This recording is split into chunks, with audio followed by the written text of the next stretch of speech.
So we say in the United States, life, liberty, and the pursuit of happiness. I disagree.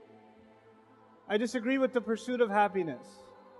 I want to start with a pretty serious point. The Quran actually, in its entire discourse, never describes the pursuit of happiness as a real goal. The furthest it goes is the pursuit of contentment, but it never actually acknowledges happiness. Not in the way that we think about happiness. I want to build this over the next 20 or so minutes. I want to give you pursuits, literal pursuits that you and I have that go far beyond happiness, that take a lot of effort. And let's, by the way, start at point zero. The lowest pursuit that I'm sharing with you today is actually the pursuit of happiness. It doesn't take much to be happy. Some of you have class at 9 a.m. and you stay home sleeping and it makes you happy. It didn't take much to get happy. Some of you are sitting there, instead of going to get up and do something, you sit there and eat cheese puffs and it makes you happy. Swiss rolls can make you happy. Doing nothing, for some people, doing nothing just makes them happy. So being happy is not really an accomplishment. Obviously, it's something that goes away very quickly too, but it's not really something that takes too much effort. As a matter of fact, most of the time when people are talking about being happy and why they're not happy, they usually blame it on other people. It's because of you, I'm not happy. It's because of the weather, I'm not happy. It's because of Donald Trump, I'm not happy, etc., etc. But then there's a pursuit higher than that, and I'm going to build a number of pursuits, and the lowest of them in today's conversation is the pursuit of happiness. Here's the next pursuit. It's the pursuit of cool. It's the pursuit of social acceptability. I'm calling it cool. And what that means is that I want to be like everyone else. I don't want to be the weird one. There are young people that go to high school and they look different from everyone else, and it makes them feel awkward. So they make sure the next time they can go shopping for clothes, they're going to think about, what can I wear that when I wear it and walk down the hallway in school, people aren't going to look at me funny or make a comment. I need to be able to dress in a way, look a way, and talk in a way that does not make me stick out like a sore thumb. I don't want to be the black sheep. I don't want to be the odd one out. I want to be able to fit in and be cool like everybody else. And this, for a lot of people, for a lot of Muslims, they have that struggle. It's a very real struggle, especially for a lot of Muslim youth, because the kinds of pressures they have are enormous. It's very hard to fit in. There are comments they hear all the time. Our girls go through this struggle every day, especially the ones that wear a hijab. It's not easy. They stick out and people make mean comments to them. The school environment can be a very brutal environment. But regardless, for some people, this becomes a pursuit. As a matter of fact, everything they do. I've even met young people, they don't even like listening to certain kinds of music, but they only do so because all the other friends do it, and they'd feel weird if they didn't do it. They dress a certain way because if they didn't, their friends would actually make fun of them. This becomes a pursuit for people. And by the way, this is not just something that affects young people. It affects old people too. It affects our elders too. They want to fit in too. They want to make decisions based on what other people are doing. They want to move into a neighborhood because everybody else moved into that neighborhood. What are people going to say? Their financial decisions, their business decisions, their family decisions, even who they're going to let their kids marry decisions are almost all the time based on what they think is socially acceptable. They don't think about what's best for them or what's best for the family, but rather what's socially acceptable. That becomes more important. So that's the pursuit of cool. But then there are some people that go even at a higher level of pursuit. What are you after? What are you working for in life? And that next pursuit for some people is the pursuit of popularity. The lowest was happiness. What was next? Cool. What's third? Popularity. I don't just want to be cool, I want to be the coolest. For some people, it's not enough that they're cool, they blend in. They need to wear the most expensive clothes. They need to be the loudest in the bunch. They need to get the most attention. They need to be seen as, the one that everybody else wants to be around. These are people that live off of attention. They need attention. There are other people that are perfectly happy being invisible in life. There are people that go to your school and work in your offices, and they work there for 10 years and you don't even know they exist because they'd rather be invisible. And then there are people who live off of attention. They need it. And the way they get it is by any means necessary. Some celebrities are like that nowadays. They're good examples. They'll do anything to get attention. If they're musicians and their music doesn't sell anymore, then maybe they'll just get involved in some scandal. At least some other magazine, some tabloid is going to mention them. At least they're getting attention somehow. So there's the pursuit of happiness, followed by the pursuit of what? I forgot. Cool. Followed by the pursuit of what? Popularity. Popularity. And some people live for that. That's what they do. That's what their life is about. Above popularity, however, there are people who pursue something even higher. And they pursue prestige. They pursue prestige. Let me tell you what that means. For a lot of people in this world, it's not actually what you've accomplished, but the fact that you look like a big deal. The fact that you're associated with a big deal. So the brand of clothes you wear is more important than the intelligence you have. The words you have to say, the work you've actually done. The kind of car you drive becomes really important. So for some of you whose families are not doing so well financially, and your dad drives a 1988 Buick something, you'd rather be dropped off 4 blocks before your school. Because you can't be associated with a beater. If it was a BMW, if it was a Mercedes, if it was, it was something worth showing off, then you'd be dropped off at the front of the school. There are people who love telling you which college they go to. By the way, I'm asking for directions to the airport. The guy says, by the way, I went to Harvard. Thanks, but where's the airport? You feel the need to let people know that your self-worth has now increased in some way because your name is associated with Harvard. Your clothes, your body is associated with brand name clothes. Something. And for some people, it's actually who they've met, who they've affiliated with. You know who I met? You know who I have a selfie with?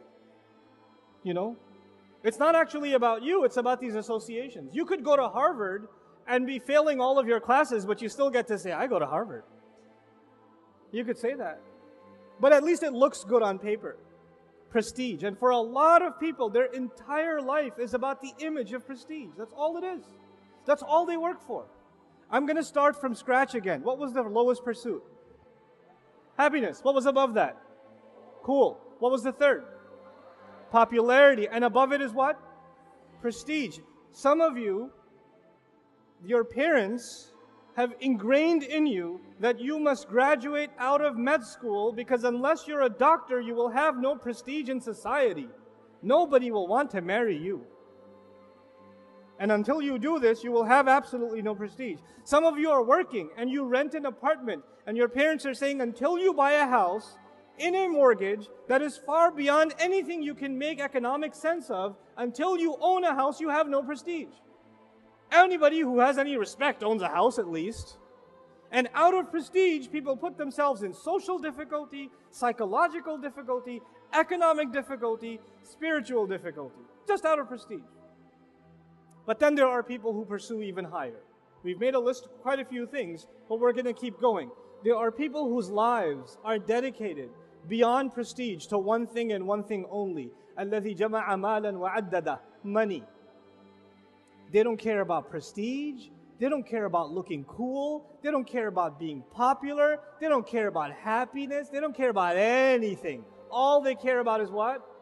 Money. And these people are good at making money. They wear smelly, dirty t-shirts. They look like they're homeless, but they're making 30 grand a day.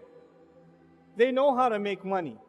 And they're driving like the ugliest car. They don't spend it on anything. If you look at them, if you met them, you would not know that they are worth millions of dollars, but they are. Because these people are focused. They know that that happiness or cool or popularity or prestige isn't worth it. The real deal is how you make money. And these people are smart and they work hard. They work hard. These are rigorous people. They know how to get the job done. They know how to make that money. They live a miserable life too, by the way. Because they spend all of that energy, and they have a God-given gift. Maybe they're entrepreneurs or they're really good at their career and they know how to get those promotions. They exhaust every bit of their energy in this direction, and they leave behind a family that's been abandoned. They don't have much in terms of friends. They don't really even take care of their own health. They are miserable in every other aspect of life. The only time you see them come alive is when there's talk about the business, when there's talk about the next investment, when there's talk about moving the career further. That's all they pursue. So that's money. I forgot the list. What was the first one? Happiness. Then cool. Then popularity. Then prestige. And on top of that one, money. And then there are people, and by the way, as I go up, it takes more effort, if you notice. Happiness, eat a banana and be happy. It doesn't take no effort. Being cool requires a little more effort. You want to get popular, you got to do some stuff. You got to make some more effort. You want to get prestige, it's going to cost you. You want to get to make money, you're going to put a lot of work in. You understand? As we go higher up, it takes more and more grit, more and more work, more and more effort on your part. Now the pursuit above that is actually pretty amazing. It's the pursuit of excellence. It's the pursuit of excellence. There are people among the audience here that are wired that way. They don't care about money or anything else I just mentioned. All they care about is being number one. They don't want to just pass the class. They want to be the highest grade. They don't want to graduate. They want to be the valedictorian. They don't want to be the basketball player that made the team. They want to be the MVP. And these people are never satisfied. They're never satisfied. They could get 100 on every exam and they're still like, I need to do more. I'm not doing enough. They could be winning they could be an athlete and they are ahead of their entire team. They've broken every record and they still don't take a rest because they're constantly fighting not against an opponent, but against themselves. They're constantly looking to say to themselves, I haven't done enough. I haven't pushed enough. I haven't gone far enough. And these are some incredible people in the world. These are people, you'll find these people athletes. You'll find them, some of these are entrepreneurs and scientists. Some of these people are researchers. Some of these people are activists, community activists. But they have one thing in common. This grit. They're constantly pushing themselves further. They're not like if they were in a race and they were ahead of everybody else by 100 feet, they wouldn't slow down. They wouldn't say, well, at least I'm winning. No, I've got to beat my own record. That's how these people think. They are in pursuit of what? Excellence. And these are very few people in the world. Most of us, when we get to a passing grade, we're like, Most of us, if we're doing okay, if we got a B, you would be happy. These guys, they would be crying if they got an A. You met some of these psychos in school. They get a 99 and cry about it. You met those people? You want to slap them across the face so hard. You got a 75 and you went to Umrah to thank Allah. But these people got a 99. And they're like, how did I make that 1 point mistake? And then they're arguing with the teacher for extra credit. And you just want to run them over after the school day is done. Right? That's what you want to do with them. But you understand they're wired differently. They're not like you and me. They're different. This was the pursuit of excellence. There are people that aren't, even being excellent isn't enough, because excellence is actually just about yourself. That's still just about yourself. You want to be better than anybody else and yourself. You want to crush your own record. It's still focused on you. Then there are people that say life is bigger than just aspirations that I have for myself. I want to change the world in some way. I want to leave an impact on this planet. I want to make my neighborhood a better place, my school a better place, my government a better institution, my country a better nation. I want to help children around the world. I want to help this industry or that industry. I don't just want to be the top engineer. I want to be the top engineer that develops, clean water programs and invents things that are going to help villages across the world that have a clean water problem. I don't just want to be a doctor. I want to create solutions that can provide medical support to places and people who can't afford it. I want to change the world for the better. I lose sleep over this all the time. And they, by the way, they have the drive for excellence already. But that excellence is not for themselves. it's for others. These people are concerned with impact. And there are a lot of young people today that are graduating out of top schools across the United States, Europe, Australia. They get their MBAs, they have 4.0 GPAs, they can get six-figure salaries even in their senior year of college, and they turn it down because they want to work for a nonprofit for not even half the salary. Because what drives them is not money, it's not even excellence. What drives them is what? Impact. What drives them is impact. And by the way, people that are driven by impact are very few people in the world. Most people just want to think about themselves. Most people just want to think about their own. And just be, so long as they can be happy, they're fine. Actually, most people are just at the level of happy. If I have my lunch and dinner, I'm happy, I'm good. I don't need anything else. So as we move up, it takes more and more effort. And as we move up, it takes more, it's lesser and lesser and lesser people. This was the first part of my talk. This pursuit. One last time. I'm going to annoy you one last time. I promise I won't do this again. The lowest pursuit is happiness. Doesn't take much effort. Some people want to blend in, and they are in the pursuit of what? Cool. Beyond that, some people want to get beyond cool and get everybody's eyeballs on them. These are the people pursuing what? Popularity. Beyond that, people want to look and be associated with respect and esteem. These people are in pursuit of prestige. People that don't care about any of that stuff, what matters to them is money. Beyond money, there are people who don't even care about the money. What do they care about? Excellence. And above them are people that are in pursuit of what? Impact. Impact. Now I'm going to stop that. We're going to come back to it. And I'm going to share with you an analogy in the Quran. The Quran is compared to multiple things. In the Quran itself, in order for you to understand what the Quran is, Allah gives you analogies. And one of the most powerful analogies in the Quran for the Quran itself is rain. It's rain. أَنزَلْنَا مِنَ السَّمَاءِ مَاءً فَسَالَتْ أَوْدِيَةٌ بِقَدْرِهَا. Allah sends water from the sky. And the simple parallel is that Allah sent the Quran from the sky just like He sends water from the sky.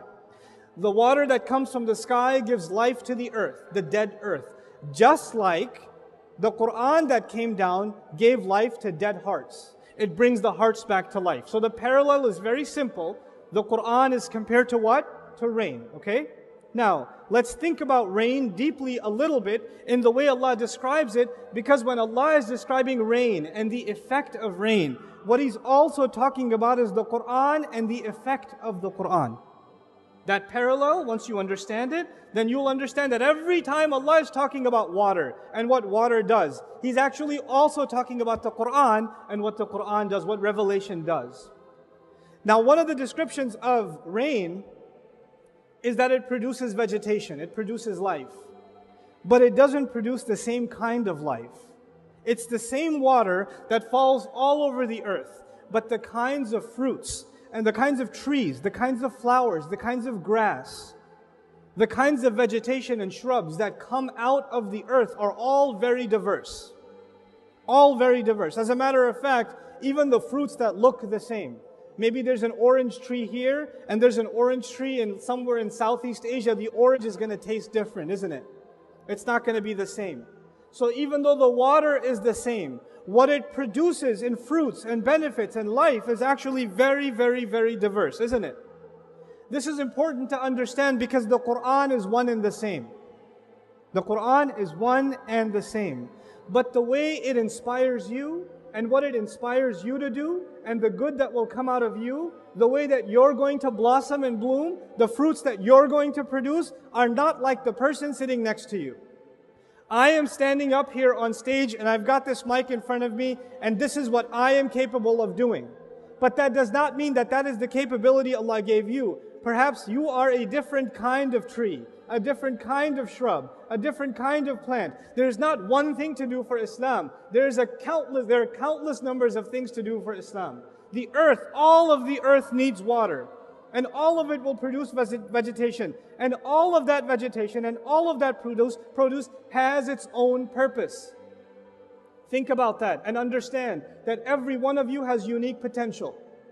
And your life is going to be a life, if you understand the analogy of the Quran, plants have an impact, don't they?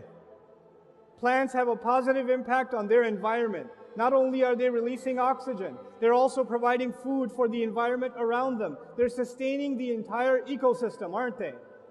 So they are fed by the water, and now they are the means by which the earth is fed. We are fed by revelation, and we are going to be the means by which the world will be a better place. The world will be fed, and it won't be fed in one way. You guys, each one of you, have unique talents, unique creativities, unique potential. Not only is it your job to discover that, but then it becomes your job incumbent upon you, inspired by the Quran, that you are not a pursuer of happiness, nor a pursuer of cool, nor popularity, nor prestige, nor money, nor excellence. You are going to be in pursuit of impact, inspired by the word of Allah. And by the way, excellence is a byproduct. It will come anyway if you're properly inspired. And money, Allah will throw it in your hands. You won't even have to ask for it. The rizq will come, and it will come pouring down. The provision will come from Allah. It will come if you have the right mindset, if you have the right mentality. But you and I have to now start thinking about being people of impact.